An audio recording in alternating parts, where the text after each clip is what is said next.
Good morning mga day, this is Basu, Denyang Vlogger, a day in my life as a content creator at age of 12. Kaya naman mapapasabi ka na lang talaga dito ng ay, for the go! Hindi ko na nga na-videohan yung aking pagkagising, pero ayan nga, pagkagising ko nga, dumiretso nga agad ako sa aking Jora box or damitan ba, ganern. Yes po, opo, meron naman nga po akong damit, pero napakaikli nga po ng damit ko kagabi at pinantulog ko lang naman nga po yun. Dahil magagalitin nga ang mga pamilya ko, ayan nga at nagpalit na nga lang ako dito ng mahabang damit. Diyos ko mga dayo, kumabungangaan. Hindi nga kompleto ang aking a day in my life, okay naman nga ang daily lives ko sa pagmimini vlog kung hindi nga ako maglilinis na mga kalat ni Baby Storm. Napansin ko nga lang na dati nga ay puro reklamo nga talaga ako, pero ngayon ayan nga hindi na nga ako nagreklamo. Paano ba naman, sanay na nga ako, kasama na nga to sa morning routine ko ang maglinis ng kalat ni Baby Storm. Yes po, opo, tama po kayo nang narinig, isa na nga po pala sa morning routine ko ang paglilinis ng kalat ni Baby Storm. Diyos ko, di ko nga lang alam kay Baby Storm kung bakit sa may tapat pa nga ng higaan ko ito magkakalat. Yung tipong akala ko nga tapos na ako sa paglilinis, paglabas ko meron pa pala, kaya na mapapakamot ulo ka na lang talaga. Di naman ako nagagalit kay Baby Storm, sinasabi ko na lang talaga sa kanya, mabuti na lang at cute ka. Huy, grabe naman niya pagkit, hindi pa nagagalita. Ang ayoko lang talaga sa lahat, yung pati yung gamit ko ipapakailaman at kakalatin na rin nga. Magsusulog nga raw sila kuya mo ng basura kahit napakaaga, kaya naman binigay ko na nga yung mga basura na nakuha ko dito. Para masunog na rin nga nila, gunner. Pagkatapos naman nga at dahil gusto ko nga maging looking fresh na ate, ayan nga, tagtutbrush at nagilamos na rin nga ako dito sa aming lababo. Lagi nyo naman ang nakikita ang mga video ko na nagilamos at tagtutbrush ako, kaya hindi na nga to bago sa inyo, maliban kung bagong followers ko pa lang kayo. Sabi nga na mama, para maging fresh nga ako laging tignan, magilamos nga raw ako at mag-toothbrush, pero parang hindi naman ako nagiging fresh tignan. Char. Pagkatapos ko magbalnaw, iaalis na rin nga sana ako, pero syempre, babalik natin yung cellphone natin. Alam niyo yung vloggeris tayo. Huy, mabas naman nga ako para gamutin itong aking mga panaw. Paano ba naman? Napakapangit na nga talagang tignan ng mukha ko kapag mayroong mga puti-puti. Iniiwasan ko na rin talaga minsan nakapitan yung mukha ko kapag madumi yung kamay ko or hindi pa ako nakakapaghugas ng kamay. Paano ba naman? Ayoko na nga talaga magkaroon ng mga ludog-ludog itong aking mukha. Meron nga parang bukol-bukol ang mukha ko, kaya naman hindi ko na nga talaga ito pinapakapitan kahit kala mama at kahit kala Baby Storm. Hindi ko talaga mapigilan si Baby Storm at dahil bata naman nga siya, pinapabayaan ko na nga, sinasabi ko na nga lang na buti na nga lang ay cute ka.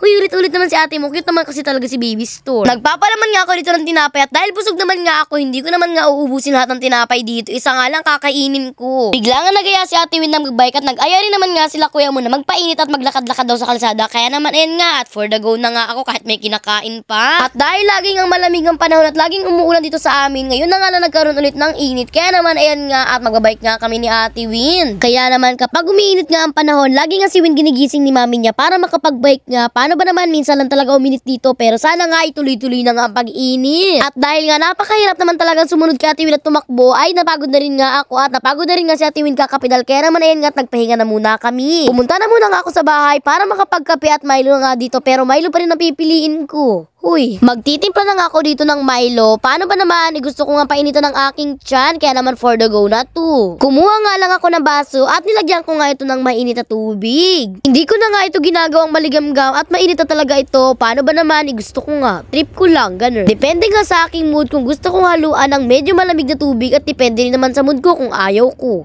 Huy. Kumuha na rin nga po pala ako ng Skyflake sa aming mini pantry. Nyos, kung mga day, sinasabi ko talaga sa inyo, wala nang laban ng mini pantry namin. Nyos, kung mga day, kailangan ko na talaga mag-refill. Paano ba naman, wala na nga akong kakainin dito sa bahay at ngut-ngutin. Kaya gusto ko talaga mag-stock ng mga biscuit dito sa amin. Paano ba naman perfect na perfect nga itong i-combo dito sa ating iniinom na mainit na tubig? Okay naman nga ay pampainit natin na Milo. At pagkatapos ko naman nga kumain, naglaro-laro naman nga kami dito ni Baby Storm. Tignan niyo naman, tuwang-tuwa na naman nga ang bebehan. Tapos mamaya dadagan na naman ako, Nyos ko. Tignan niyo naman talaga naman, marunong na nga talaga itong umakyat dito sa may bintana namin kahit hindi ko kapitan. Pagkatapos ko naman nga dyan ay naligo na nga ako at nung makaligo na nga ako, paglabas ko ay ilang minuto nga lang meron pumunta dito na dalawang babae na nagpapapicture nga raw sila sa akin at galing pa nga raw silang San Lorenzo. O diba, nakakatuwa naman talaga. Paano ba naman, dumalo pa nga sila dito sa akin at pumunta pa nga dito sa Basud. Kaya naman maraming salamat nga po pala sa inyong dalawa. First time ko nga nabisitahin dito ng isa sa mga followers ko. Kaya maya nga lang ay meron na dumating dito na parcel at nang makita ko nga ay talaga naman napakaganda. Paano ba naman ito nga yung pangarap namin ni Mama na Mike? Perfect na perfect nga talaga ito. Paano ba naman kapag nagbablog nga ako sa YouTube nagsasalita nga ako. Kung alam nyo nga lang ako nga ang pinagbayad nito ni mama sa parcel na ito at hindi ko nga alam na nagkaroon agad ako ng order. Diyos ko, nakakatakot na paggamitin si mama ng mga online shopping na yan. Paano ba naman bigla nga ako nagkakaroon ng parcel? Hindi ko nga in-expect na meron pala akong in-order na microphone na wireless. Bali sa mga gusto nga palang umorder ng ating wireless na microphone ay ilalagay ko na nga lang yung ating link yan sa comment section. Sinasabi ko naman sa inyo, bubudulin ko na naman kayo for today's video. Dapat pala talaga kapag nag-order si mama, ako ang magbubukas tapos bubudulin ko kayo. Ganun. Agkatapos ko naman nga mag-unboxing ng wireless microphone, meron naman nga dumating si mama na dalawang parcel news ko. Sunod-sunod na naman nga talaga ang parcel ni mama ngayong araw. Naghahanda talaga to si mama mamaya. Paano ba naman gagalitan to ni Dada? Char. Pag talaga nalaman Dada kung ano nga pinag-order nito ni mama, magagalitan talaga ito. Maliban na nga lang kapag kailangan talaga namin, magagamit namin. Hindi ko nga alam kung ano nga itong pangalawang in-order ni mama. Yung pala, ilagayan siya ng mga condiments at nakita ko nga ay napaka-aesthetic. Kaya naman sabi ko nga isi-secret na lang natin kay Dada.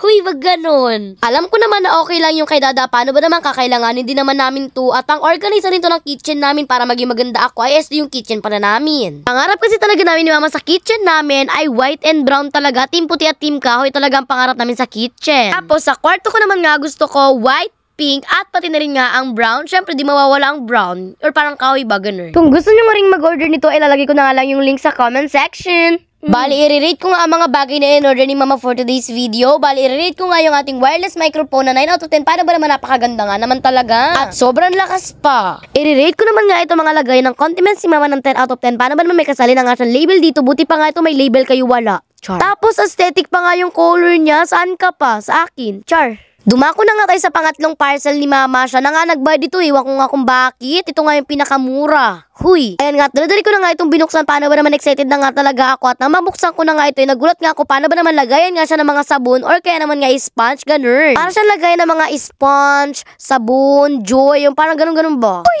explain.